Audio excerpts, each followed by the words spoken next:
This is from, so World Socialist website did, Oh my God. It's extracted an interview from DSA, from the Democratic Left DSAUSA.org that they did with AOC, a complete total softball interview where they didn't push back at all, because that's their queen. That's their queen, AOC. Queen. Oh my God, we love AOC. She's representative of everything we've ever wanted. So this is what they asked. Some on the left looked at Biden's record and his differences with the Bernie wing of the party, and they conclude that no progress is going to come out of the Biden administration. You think? What's your view? Well, I think it's really privileged critique. We're going to have to focus on solidarity with one another, developing our sense for good faith critique and bad faith critique, because bad faith critique can destroy everything that we have built so swiftly. And we know this because it has in the past, and it's taken us so many decades to get to this point. We do not have time or the luxury to entertain bad faith actors in our movement. But also, we have to value our solidarity with one another. For anyone who brings that up, we really have to ask ourselves, what is the message that you are sending to your Black and brown undocumented members of your community, to your friends, when you say nothing has changed? Perhaps not enough has changed. And this is not a semantic argument. Just the other night, we in collective struggle were able to stop the deportations of critical members of our community. And that would not have happened in a Trump administration. Excuse me a second. Oh, shit. Sorry, you were saying something? So, dude, this is AOC a point took over. Let me tell you something, fam. This is a point that's weaponized, which right over here, because a lot of those people we talk to and we say, look what's going on with the Biden administration. This is a mistake with us. Right. How can you do this? Like, well, you just don't want to, disregard all the work we've been doing in the streets this whole time. It's like nobody's disregarding that work you're doing. And I'm talking about the activists who actually feed people, get people showers, and it's great work. But electorally, they suck. You know what I'm saying? And nobody's disregarding the work you're doing. And that's what she's doing. She's creating this kind of false dichotomy that if you push back against the administration that is much like the last administration, meet the new boss, same as the old boss, then you're actually denigrating the work they've done in the streets, fam. This is weaponized, and this tactic is being used, and it's bullshit. First of all, AOC, I don't know what you know about actual immigrants. I'm an actual immigrant. I wasn't born into citizenship like you were. I had to actually get citizenship. It was a process. I love how she speaks out of her like for Black and brown communities. What has Joe Biden done for Black and brown communities? Oh, let me tell you, the 1994 crime bill, the Patriot Act. Guess who suffers most from these disastrous bills? It's Black and brown communities that you fucking go and say that Joe Biden has helped. And you're not only saying that he has helped, you're calling people who constructively criticize the Biden administration bad faith actors. And she's calling us all, people who have been critical of the Biden administration, bad faith actors and people who shouldn't be in this movement. She's talking about Jimmy Dore. You are not, exactly. Yeah. You are not in our movement, AOC. You are not part of this movement. At all. Yeah. You are part of the establishment, and you have shown your true fucking colors in it as being part of the establishment. When you sit down and say you have bad faith attacks, what bad faith attacks are we pointing out here? We're pointing out the fact that Joe Biden lied about the $2,000, and you completely ignored that and said, well, I know we thought it was going to be $2,000, but at least it's $1,400. Oh, what about Medicare for all that you ran on and wore on T-shirts and wore on a mask? What about Medicare for all? He backed off all of that. What about student debt? He backed off all of that. And you're here talking about Cobra and a fucking Easter egg that people are going to find and see, there's an Easter egg coming for student loan debt. Easter egg. An Easter egg. People are in debt. People are getting their money taken away from them because now the moratorium on the student debt relief is ending, and they're either able to seize it or ruin your fucking credit for it. But no, there's an Easter egg in the fucking bill. No, there's not. Yeah. No, there's not. And she gets to talk about this and gets to completely continue tokenize. She's the face of tokenization of the Black and brown communities, especially the Latino community. that she, like, stop. Like, you don't get to fucking continue tokenizing Latino people who Joe Biden is still incarcerating, putting them in cages, and who are here as a result of foreign policy, which she never talks about. She never talks about imperialism.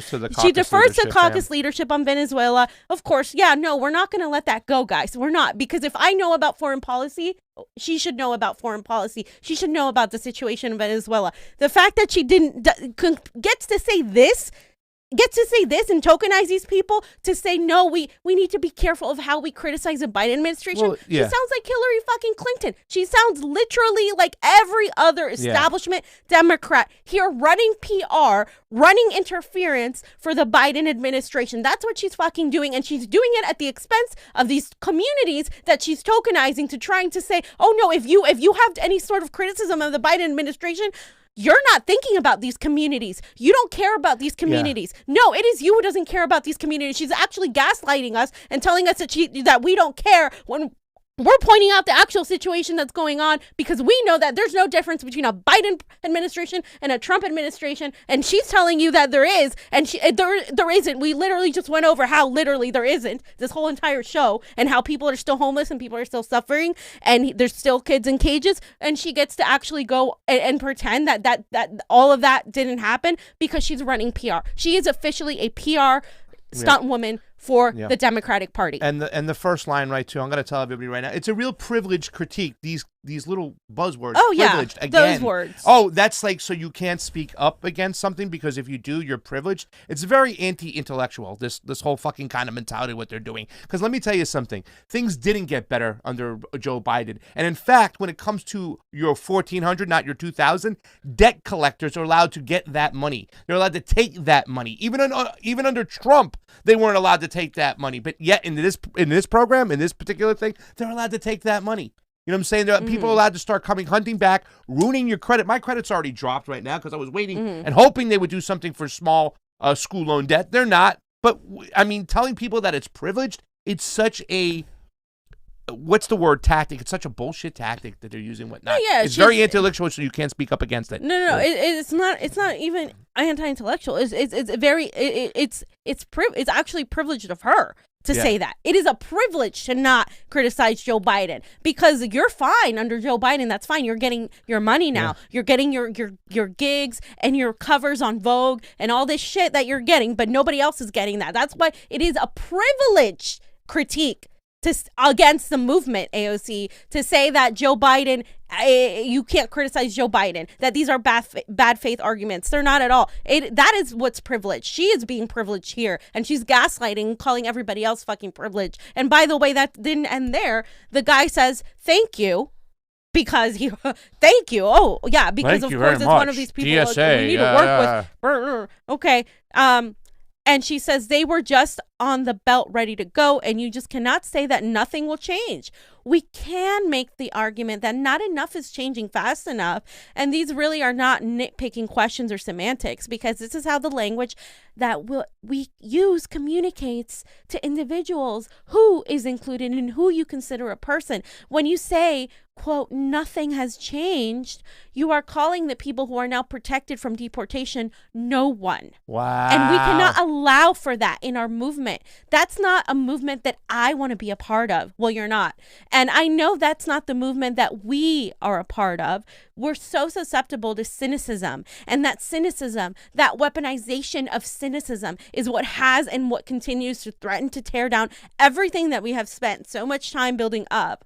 We're allowed to win too, by the way.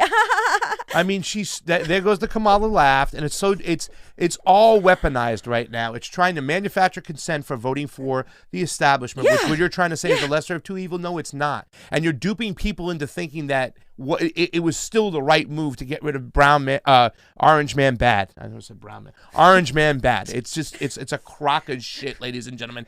I said this before. AOC is the most dangerous congresswoman out there. She is, because she's got a lot of people duped, through sycophancy and all this other thing that are going to actually believe this shit and justify what's going on. And these are people like, oh, we're doing the work. No, you ain't doing shit. You don't know anything about power. You don't know how to deal with the people who have power, and you're being duped.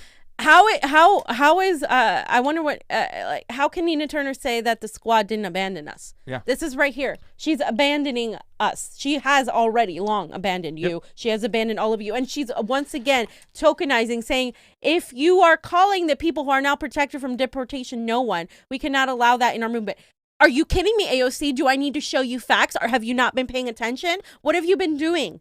Literally, Joe Biden deported more people than Donald Trump did in his first 45 days. Like, this is a fact. Joe Biden is deporting more people than Donald Trump did. You just don't know about it because what? You're hearing mainstream media. You don't talk to independent media. She doesn't talk to independent media. She talks to mainstream media, period. Well, okay? she talked to independent media to get her elected, but now she just... like right now, no, she's not talking to them at all. Yeah. So she's completely lying to you. She's lying and saying that, no, how if you're going to say nothing has changed, then you don't care about these people getting deported. She's weaponizing people's emotions and gaslighting them to make them feel bad, to say, oh, okay, well, that hasn't changed at all. That hasn't changed at all. She's literally lying to you, and she's saying people that criticize her and criticize the Biden administration and criticize Democrats as a whole, because she's speaking on behalf of the Democratic Party, are people that we don't want in this movement. She's dividing, creating a line here and saying, I don't want to be a part of that movement of those people, and those people are not in this movement. You're not in this movement, AOC. You're not for the people at all. And you just literally laid it out exactly why you are not a part of it. And the whole interview, she just talks about bullshit. It's just a PR stunt for the Democratic Party. And who gave this interview again? It was a DSA that gave her the interview. DSA members who allowed this bullshit to go on. You're completely changed from what you stood for. Well, thank you for giving the interview, exposing her. Yeah, exposing yourself too, you idiots. And what was it, the World Socialist? Those same jerk-offs, right? Well, no, the World Socialist website is criticizing her. Oh, wow. Yeah. It's about fucking time. No, they've been pretty critical of her. They're just really bad on civil liberties. They suck on a lot of other things. They're really bad on civil liberties. They're really anti-Democratic Party, though. Another thing that they mentioned was, you're one of the 435 representatives in the House, 4 of whom are open socialists now. Pessimists might look at that and find that daunting. But you put out a recent Twitter video in which you listed all the specific things you personally got done in 2 years. You tried to do it in 2 minutes. It took you 4, talking as fast as you could. So for our readers, what are some of the most impactful items on that list? So I wanted to point out, there are no open socialists in Congress at all.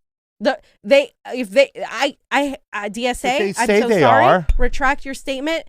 They haven't even said that they're openly socialists. They are not open socialists. They are Democrats who have the DSA brand on them, but they're still Democrats. They're not open socialists. So let's stop the lies right there, right off the bat. And then next, she goes on to talk a little bit about this, all the things she has done, and then Okay, so she says, I'm already thinking about this term so far, about the term, things that aren't in the video but have already been early wins. And by the way, this just speaks to talking about how nothing will change. We've already had really 2 very significant wins, one non-electoral, which was the Hunts Point produce workers, being able to support them in securing wage increases and protecting their health care in the strike efforts. That's the photo op she had. At the nation's largest wholesale produce market located in the Bronx, the Teamsters, and etc. And they won the $1.85 an hour raise after striking. Big win. The reason I bring this up is because I do not believe that they would have had the structural and community support they were able to generate if we hadn't been building momentum on both electoral wins and non-electoral wins. You know, if Joe Biden didn't win the presidency, that would have been a harder strike. Please. Okay. Please. Even though they don't seem connected, there is something to be said about the morale of seeing your actions manifest into change. I don't know if as many elected officials would have shown up if they didn't feel like more people weren't paying attention. And so to have that institutional support for their demands really allowed the community to rally around, along with the on-the-ground support that DSA provided. Okay, so she's talking about how if Biden hadn't won, that wouldn't have happened. Are you kidding me? When Donald Trump was president, There was all these people out in the streets protesting because he was the obvious figurehead, the obvious orange man bad, the obvious like blatant crass guy that would talk about immigrants, that would talk about people fighting for BLM, calling them thugs, calling them the Antifa. Like that's what what got people in the streets to oppose that. So no, you're not going to tell me that it would have been different under Trump. In fact, it might have been worse. People might have gone out even more. So what the things she is saying are not just stupid and ignorant, but they're entirely false. She is literally lying to people in that interview. And that interview was done in January. And like it's almost April and I didn't see it, like, because I don't read DSA's bullshit. So I and then the World Socialist website took it and put it in its own article criticizing obviously her and DSA. And you can show Missy's tweet. I think you put it up. You put it up right here. Your Yas Queen is trash.